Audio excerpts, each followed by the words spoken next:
Question number 2 है जी कि why don't two books on your desk attract each other despite Newton's law of gravitation.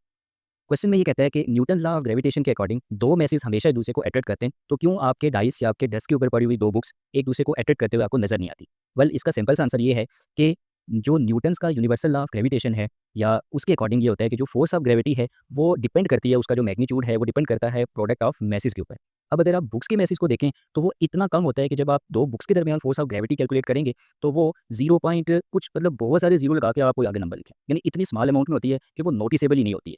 तो इसी वजह से फिर वो दो बुक्स हमें जो है वो अट्रैक्ट करते हुए नजर नहीं आती हैं। तो मीन ये सारा मामला किस वजह से होता है, उन बुक्स के स्मॉल मैथ्स की वजह से होता है, वो हमें अट्रैक्ट करते हुए नजर नहीं आती। अब आपने पेपर में इसका आंसर कैसे लिखना है, आपने लिखना है कि although Newton law applies to all massive but according to Newton's law of gravitation जो फोर्स ऑफ ग्रेविटी है जी M1 M2, यहाँ पे M1 और M2 उन दोनों बुक्स के मैसेज है डिवाइडेड बाय आर स्क्वायर, यानी ग्रेविटेशनल फोर्स जो है वो डिपेंड करती है upon the product of message since the mass of books is very small, therefore the force between them is too weak to be noticeable, hence they do not attract each other। आसान सी बात थी। I hope कि ये question भी आप लोगों को clear हो गया होगा।